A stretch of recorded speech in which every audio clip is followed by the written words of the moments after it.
Hi అండి, అందరూ ఎలా ఉన్నారు? బాగున్నారా? కాకరకాయ అంటే ఇష్టం లేని వాళ్ళు కూడా ఒక్కసారి ఈ కాకరకాయ ఫ్రైని ఈ విధంగా చేసి పెట్టండి, అస్సలు వదలరు. మళ్ళీ మళ్ళీ చేయించుకొని తింటారు, అంత రుచిగా ఉంటుందండి. రసంలోకి అయితే బెస్ట్ కాంబినేషన్ అండి. కాకరకాయలతో పాటు అక్కడక్కడ పచ్చిమిరపకాయలు కూడా ఈ విధంగా కొన్ని వేసుకొని కాకరకాయల్ని పచ్చిమిర్చిని రసంలో కలుపుకొని తింటూ ఉంటుందండి, ఆహా అనాల్సింది. దీని ప్రాసెస్ ఏంటో ఒకసారి చూసేద్దామా? ముందుగా అరకిలో కాకరకాయలు, అదేనండి లేత కాకరకాయని ఈ విధంగా తీసుకొని పైన అంతా తురిమేసుకొని, చూడండి వీడియోలో చూపిస్తున్నట్లు ఒక్కొక్క కాకరకాయని ఈ విధంగా మధ్యలో చీలికలు పెట్టుకొని కట్ చేసుకోవాలి. చూసారు కదా, ఇట్లా కట్ చేసుకున్న తర్వాత ఒక బాణీలో నూనె పోసుకొని వేడి చేసుకోండి.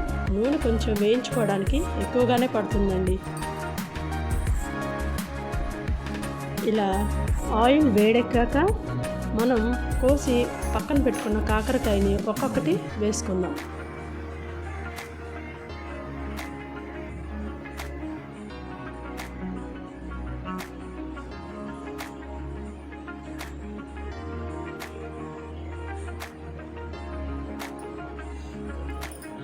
ఈ ఫ్రైకి ఆయిల్ కొద్దిగా ఎక్కువగానే పడుతుందండి, ఎందుకంటే కాకరకాయ అనేది ఆయిల్లో బాగా వేగాలంటే ఆయిల్ మనకి ఎక్కువగానే పడుతుంది. ఇలా వేసుకున్నాక అన్నీ ఒకసారి కలుపుకోండి. ఇలా కలుపుకున్నాక మనం వెల్లుల్లి కారం తయారు చేసుకుందాం. ఇప్పుడు ఒక్క చిన్నులపైనండి అదే వెల్లుల్లి గడ్డని పూర్తిగా తీసేసుకోండి. దాంట్లోకి 1 స్పూన్ జీలకర్ర, అలాగే 2 స్పూన్ల కారం అండి,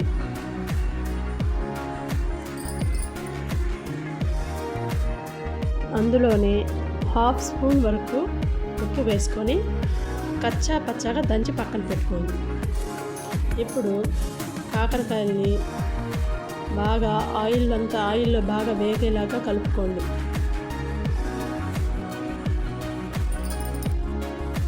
చూడండి కాకరకాయలు వేగే కొద్దీ ఎలా రంగు మారుతుందో.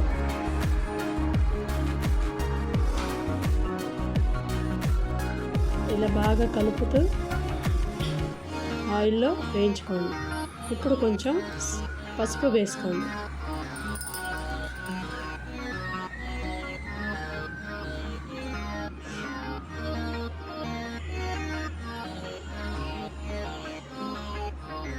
ఇలా పసుపు వేసుకొని ఇలా బాగా ఆయిల్లో వేయించుకోండి. చూడండి ఇలా బాగా వేగింది కదా. ఏమన్నా కొంచెం పచ్చిగా ఉంటే వాటిని ఆయిల్ మధ్యలో పెట్టి బాగా వేయించుకోండి.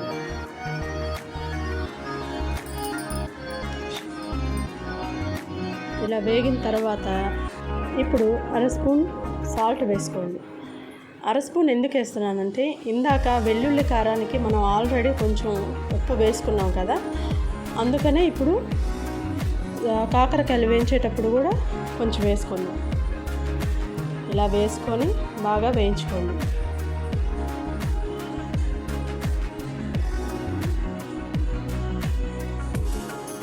చూడండి ఎక్కడన్నా పచ్చిగా ఉంటే లోపల వాటిని ఇట్లా కొంచెం ప్రెస్ చేసుకుంటూ ఆయిల్లో వేయించుకోండి. అప్పుడు ఆయిల్ లోపల వరకు వెళ్ళి బాగా వేగుతుంది.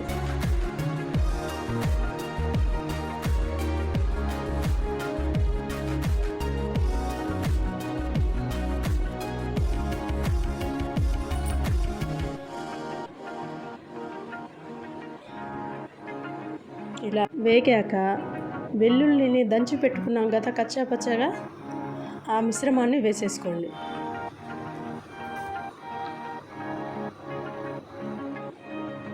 ఇలా వేసుకొని బాగా వేయించుకోండి. చిన్నులపాయలు వెల్లుల్లి కారం అన్నప్పుడు వెల్లుల్లి ఎక్కువగా ఉంటేనే బాగుంటుందండి. ఈ కాకరకాయలు కూడా చాలా లేత కాకరకాయలండి. ఇప్పుడు కొంచెం కరివేపాకు, అలాగే దాంట్లోకి 4-5 పచ్చిమిర్చి ఇట్లా వేసేసుకోండి. వేసేసుకొని బాగా వేయించుకోండి.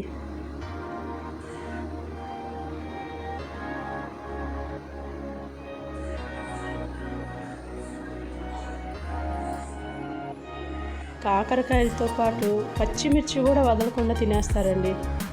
ఒక్కసారి ఈ విధంగా ట్రై చేసి రసంలోకి కానీ ఆకుకూర పప్పుల్లో కానీ ఈ విధంగా చేసుకొని తిన్నారంటే అసలు వదలరు.